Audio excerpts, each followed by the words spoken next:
Okay, folks, it's your buddy Mike Messier with your Mike's Instant Movie Review of Pearl, which is a prequel to X, which came out maybe a year and a half ago, and apparently they filmed these two things back to back over there in New Zealand.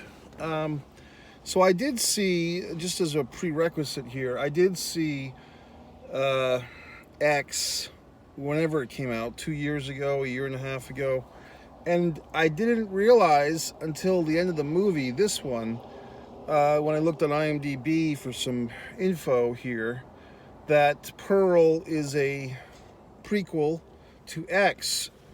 And maybe I should have put this 2 and 2 together, because I did see that one of the theaters around here was having a double feature of X and Pearl together, which I did not see. I just saw Pearl tonight. Now, I say this is a really good fucking horror film. If you like really good fucking horror films, this is one of them. And also some better than average, better than usual acting by the lead actress. I believe her name is Mia Goth. She kind of has a young Ashley Judd appeal to her. I mean, she kind of looks like a woman from 100 years ago. Not in a bad way, but just a different type of facial structure. Kind of that impish nose that Ashley Judd used to have. And just the figure, the body shape is just a little bit non-2022. So I liked the movie. There's a fucking monologue that Mia Goth as Pearl has that's kind of Oscar worthy, although I don't think they'd give a movie like this any type of Oscar consideration because of the violence. If you're squeamish, this is probably not the movie for you, as good as the movie is. If you can't handle the gore, if you can't handle the violence, you probably won't want to see this movie.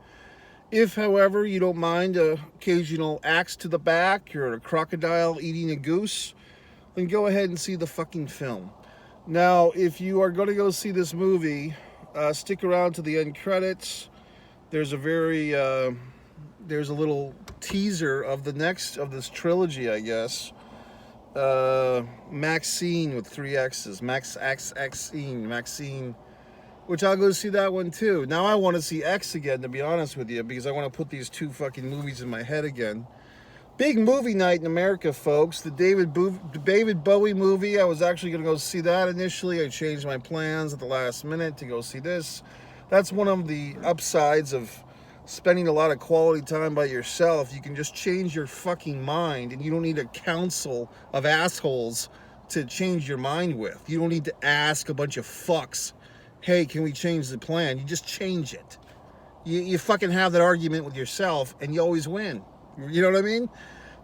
When you're dealing with other assholes, I mean, how many chances do you have? I mean, that's why I can see why people get upset with their families or their spouses, because when you're always compromising what you want to do in the world with what some other fucking person wants to do, then how can you be ever happy with anything? Because you're doing stuff that you don't want to do. You know what I mean? You're eating things you don't want to eat. You're watching things you don't want to watch. People with children, for instance, young children, you're sitting there, you're watching these god-awful, stupid cartoons, these Teletubbies with their fucking bellies full of TV sets, and how is that helping your life or your intelligence? It's not. There's people outside.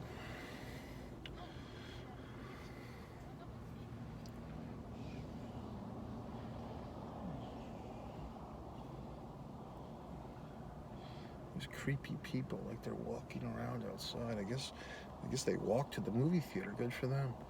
But basically, you know, I liked this fucking movie. I liked Pearl. Mia Goth, maybe my new favorite actress for tonight.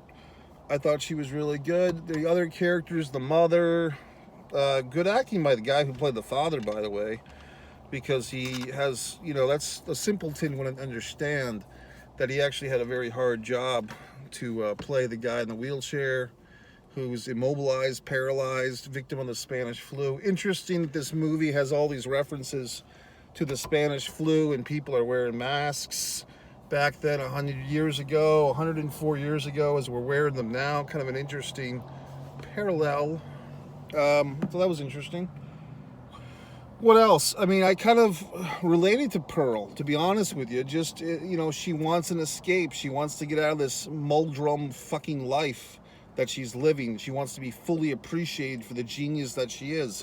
Much like I want to be appreciated for the fucking genius that I am. Okay? And unlike Pearl, who could only dance a jig, I write wonderful books that nobody seems to fucking buy. Okay, A Distance from Avalon, a wonderful fucking book. Oh, you're saying, well, gee whiz, Mike, I wish it was in hardcover. Well, asshole, here it is in fucking hardcover, okay? Go to fucking Amazon and buy my goddamn book. What else? Where's my other book? Not only that, but now I'm a fucking publisher of Kate Spain's book, Bad Girls with Good Tattoos. Everything's very exciting. Everything's awesome. Everything's fucking great. So what the fuck else? I like the goddamn movie. Let's see. I'm trying to think of what else could I say about the fucking movie except I liked it. I mean, I enjoyed it. Okay, I'll tell you this, assholes. The theater tonight was full of... it was, you know, an audience of people that they probably thought they were just seeing a typical slasher film. They weren't quite up for this level of G-Funk. They weren't up for this level of intellectualism, so to speak. So, like, you could go almost like... There was a lot of talking in the theater because I think people had to speak with whoever they were with to understand the film. Because, you know, people aren't as bright as you and I. So they have to speak to each other in order to understand the movie. A few people walked out of the movie, to be honest with you. I think they did not know what they were in for. You know what I mean? Just the pace of the movie. I thought it was all great, but the simpletons, it disagreed with them. They wanted something a little more slashery, a little more idiot-friendly. And that's the risk you take as a filmmaker, as an artist, that a good portion of your audience has a low IQ and just a low intelligence rate. So yes, that's why they make all these fucking Transformers movies or whatever the fuck else, to play to the lowest common denominator of idiot. And unfortunately, that's the way it is in the world. But this movie does not play to the idiots. It plays to the intellectual horror film fan. And I thought it was very good. So my fucking Zabisco wave of approval to this fucking film. Mia Goth. Oh my goodness. What a night. So yes, subscribe to Mike Messier YouTube channel. Go to MikeMessier.com and buy all my fucking books.